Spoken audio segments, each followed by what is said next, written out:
in the cube. And what it is doing right now is there is one static light and there is one light that is moving, not with a mover, but with a waypoint mover.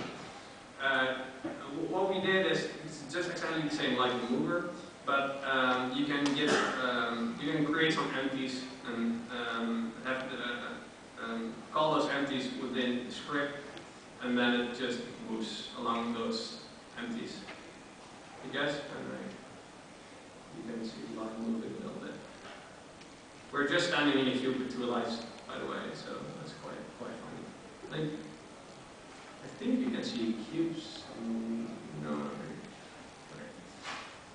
That was fine. And if I open the scene right now, this is the scene.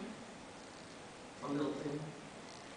And if you see, this is the whole logic we give the cube. So we actually had a problem with accessing lights directly and making it move. So what we did for the moment, we created the cube, and the light is current at the cube. We're just moving the cube, but it's just a small bug. You should be able to move everything, cameras, lights, whatever, with this logic. So the only thing we did right now was making it a waypoint mover and setting points which are, I think, just empties.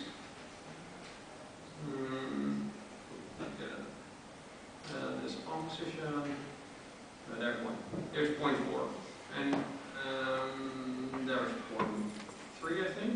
Oh no, point 1. Okay, and it just moves along the locations you set, indirects it, and moves everything. So what you could do is reset speed on waypoint and have the acceleration reset, or you can just make it accelerate like immensely. Let's just do that. It's funny. And speed set to 1. So it starts slow and then accelerates. Reset speed and waypoint.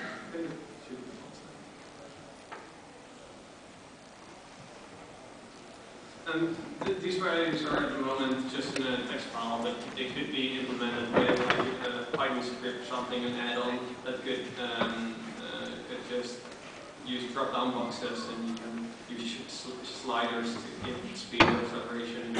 That's something we are currently looking into and might add in future development.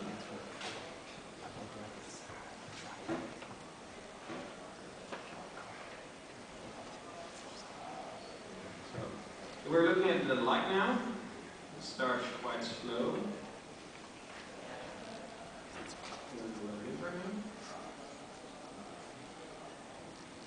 Every green light. It's moving quite slow. But it's accelerating. It's accelerating more and more and more. Oh, I can make it overcast, by the way. We had the data, so why not? Yeah.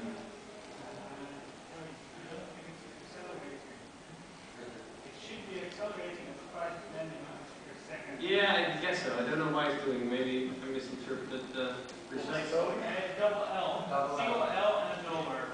I want, sorry? Acceleration has 1 L. Oh, I want, no, it's got 2 L's. No, it has 1 L. It also has 1 L and a normal mover. Also has 1 L and a Better? Yes. Okay, so now it should work. That was his fault, by the way. He wrote the screen.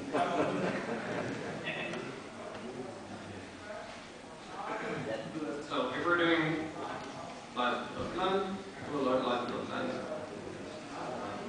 And as you can see, it's doing a lot more, and it keeps accelerating. And I think we never actually tested it if it crashed the scene. I think it should not crash. It's quite stable, but yeah, it's doing all like tricky things. Keep accelerating until, I don't know. I don't know if there's a max value. Yeah, it looked like a sweet break party right now. You know. So you can also create sweet break parties with the message. But this is all. Although if you use Connect, you can place yourself within the sweet break party. But yeah, okay. I think it's doing this. But the idea with this is that just some basic configuration we did right now, but the idea is that you can give everything logic from within Blender and reach it directly out of the blend files and make it do stuff. And we can do this for, like, if we have a game with spell system and we want a certain NPC to have a certain spell, we could make a type NPC spell list and select what kind of spells the NPC got. So a designer can just create a random NPC, just load in some kind of humanoid or whatever, create a comic, and then you have a new NPC that has those powers. So it should be really simple for designers to create new content. And in this way, designer doesn't have to depend on really complex configurations or scripting. And the programmers can just add everything they want to add without each other bothering. And if the designer wants a new function, they just talk to the programmer creates it, they have new functionality. So it's quite simple. I think that's about it for the real-time presentation. Yeah, that's about it. We'll go for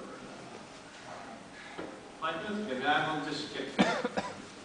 Future development. These are some kind of things we want to do with game engine. There is already a basic shader compositor that you get linked to the massive engine, so you could just use the Blender shader compositor, and it recompiles to Ogre materials.